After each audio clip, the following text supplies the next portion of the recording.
Hey crafters, today I am bringing you the 5th and final Crochet Friday in the month of October that is featuring a Tunisian crochet texture, and this week I am teaching you the crisscross Tunisian simple stitch texture.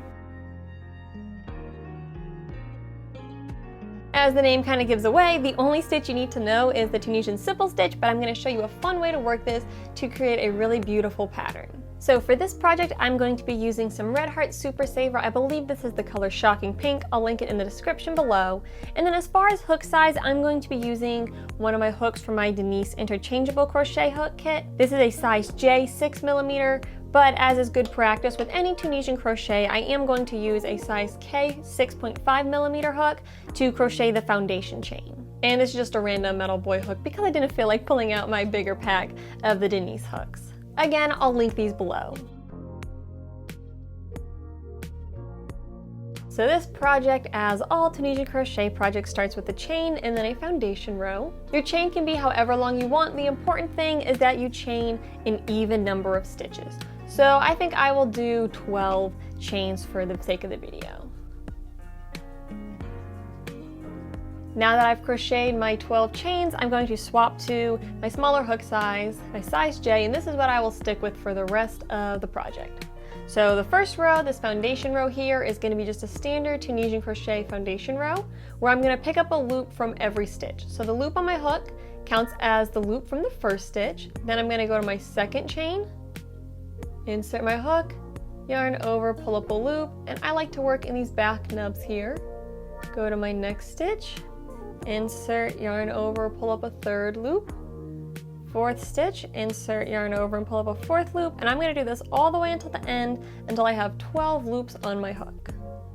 To finish this foundation row, I am going to do a standard Tunisian crochet return pass, so where I yarn over, pull through one for the first loop, and then the rest of the way across, yarn over, pull through two, yarn over, pull through two, and repeat that yarn over, pull through two until we have just one loop left on the hook. Good news is this project we do the standard Tunisian return pass after every forward pass, so I'm just going to show you it once here, and then just know that for the rest of the project do the standard Tunisian return pass after completing a forward pass. But once we get down to just one loop left on our hook, we are ready to begin learning the pattern, and the good news is this pattern repeats, so there's really just one row to learn. We're going to be working with simple stitches, but we're going to do this fun crisscross technique where we're going to skip a stitch and then go back and fill it in. We will also have one stitch at either end just to be like a border. So this loop that's on our hook, we're not doing anything fancy here, that's just going to be kind of a border edge. And at the very end, we'll work a stitch that will just be like a border stitch. But to start working the pattern, we're going to look at our first stitch, so it's kind of the second one here, and we're going to skip that stitch. Then go to the following stitch and work a Tunisian simple stitch. So that's just a standard Tunisian simple stitch, but we're skipping a stitch. Then once I've worked there, I'm going to go back to that one that I skipped and work it like a Tunisian simple stitch, where I'm going to come underneath that vertical bar from right to left. It might look a little messy, that's okay. Yarn over, pull up a loop. And that's going to cause the stitches to crisscross, and we're going to repeat that all the way down. So skip the next stitch. In the following stitch, work a Tunisian simple stitch. Then go back to that stitch that we skipped, insert under like you would for a normal Tunisian simple stitch, yarn over and pull up a loop to complete that stitch. Find your next stitch, skip it, go to the following stitch and work a Tunisian simple stitch, where we insert, yarn over and pull up a loop. Find the stitch you missed, insert and work a Tunisian simple stitch in the stitch you missed.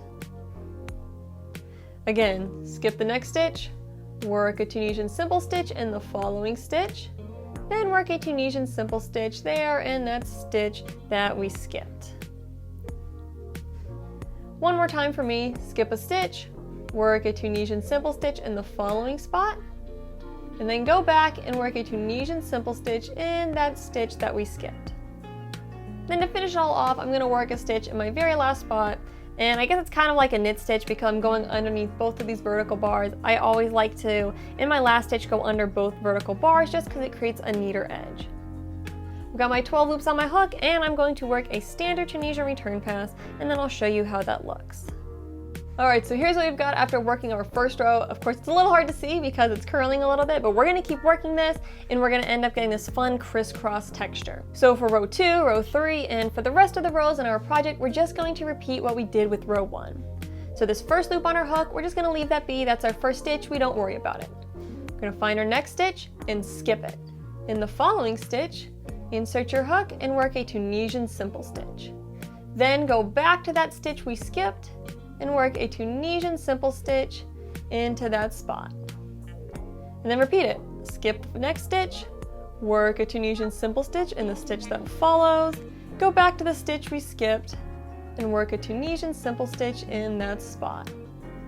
Skip the next stitch, find the following stitch and work a Tunisian simple stitch, then go back to that stitch we skipped and work the Tunisian simple stitch right into there. And this is what's going to create the crisscross, that texture, and it'll be really pretty once we've worked a few more rows and you can really see it start to emerge. To finish off, skip a stitch. In the following stitch, work a Tunisian simple stitch. Then go back to the stitch you skipped, work a Tunisian simple stitch. And then once you repeat that down, you'll end up with just one stitch left in your row, and we're just going to work a knit stitch there where we're working under both of those bars. And then standard Tunisian return pass. So I've worked a few more rows. You can see that little crisscross action happening there, and I'll show you the pattern one more time, but all we're doing is repeating row 1 over and over and over.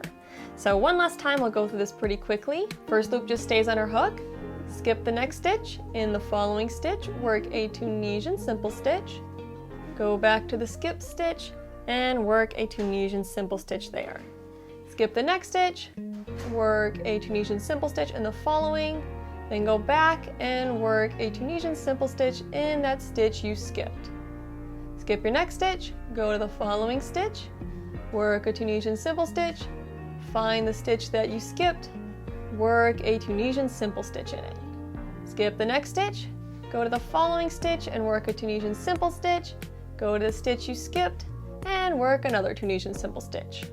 One more time, skip a stitch, insert in the following stitch and work a Tunisian simple stitch, then go back to that stitch you skipped and work another Tunisian simple stitch, and then end it by working just a normal stitch and the last stitch. You can do a knit stitch, Tunisian simple stitch. I just always like to go under those 2 threads there for a neater edge. And then standard return pass to finish it off.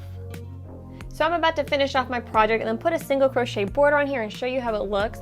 But one thing I'll mention is when you do the row to fasten off, if you want to, you can keep the pattern going all the way to the edge by working that fasten off row in the same way we've been working the pattern. So what I mean by that is go ahead and skip a stitch, go to your next stitch, and then slip stitch that together to fasten that stitch off, and then go back to that stitch you skipped, insert under there like you would for a Tunisian simple stitch, and then slip stitch to fasten that one off, and that'll bring the crisscross all the way to the edge. It might make your edge a little bit bumpy, but it will bring the pattern all the way to the edge.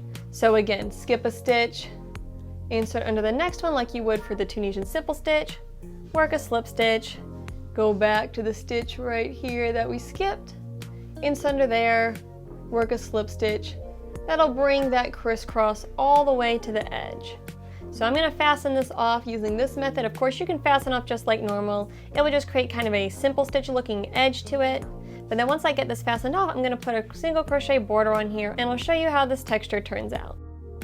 So here is how this texture turns out once it's been worked up. I think this is so pretty. As I mentioned in last week's video, I think this just might be my favorite texture that I've done so far this month. And it's also so pretty if you work it with a larger hook, and it creates more of a lace look.